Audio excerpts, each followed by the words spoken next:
9:19 p.m. at Survival in the wacky world of professional wrestling is not easy. There isn't one simple path to a Hall of Fame WWE career.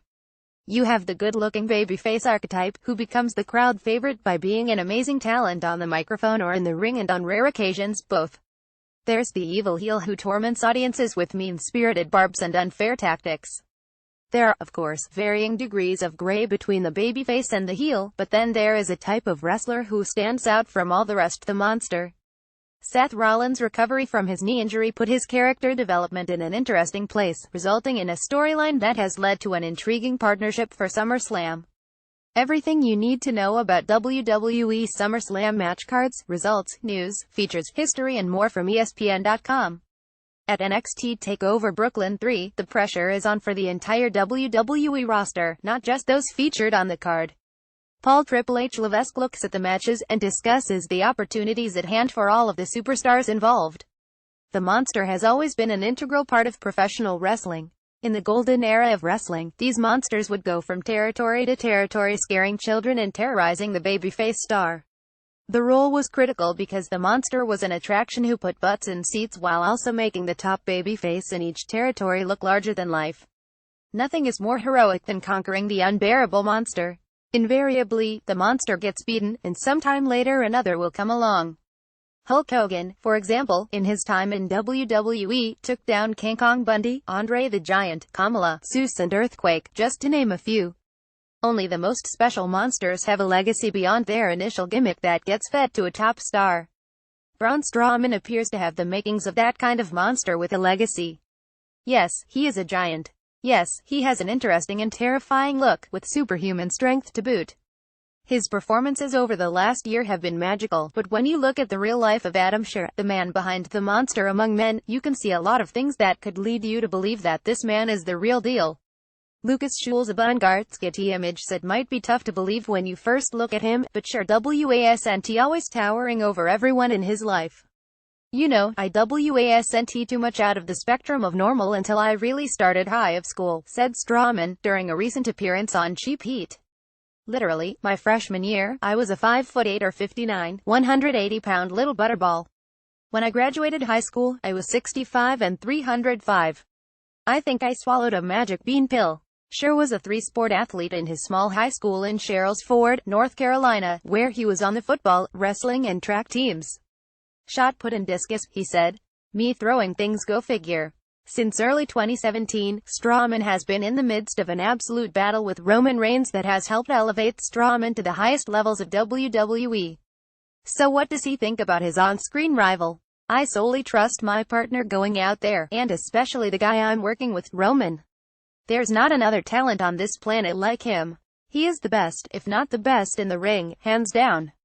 I know that he's going to do the same thing that I do. He's going to put his body on the line too. You've seen that. He'll knock his hind end into the dirt, time after time, and he keeps getting back up. Whether it be stupidity, stubbornness or pure heart, you can't argue that Roman is one tough sob and entertaining, to say the least. After the destruction of multiple ambulances and an increasingly absurd level of violence, what could possibly be next? At this point, I mean, what else is there to do? I feel like the next match we're going to have is going to be on top of a volcano, and the only way to win is to throw your opponent into the volcano. But after high school, Strowman didn't know exactly what he wanted to do. He sat around trying to figure things out for a while before ultimately deciding that he was throwing away something that was potentially special by sitting on his hands. I didn't want to go to college, I didn't want to play football anymore, and I kind of just goofed off for about a year and a half, Strowman said. And then I was like, well, I'm kind of pissing away some talents that I've been given, let me get back into this. Strowman enrolled in community college and played semi-pro football over the next 4 years. He made it to a combine in 2007 and even got looks from some pro teams, but the circumstances never really suited Strowman. Shortly thereafter, he decided to pursue his natural gifts in a different way by entering the world of amateur strongman competitions. It should come as little surprise, if you have ever seen Scherr as Braun Strowman on Monday Night Raw, that the amateur strongmen were no match for him.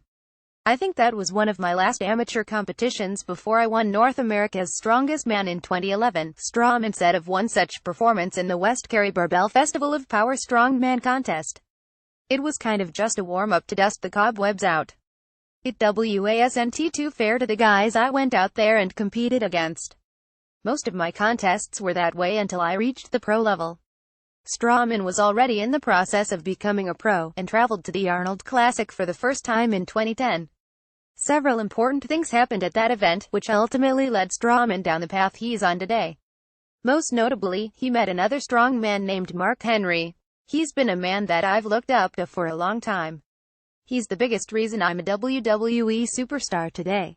Henry, the one-time strongest man in the world, took to Strowman not because of his size or strength, but because he saw him telling stories to all the other strong men and making them laugh.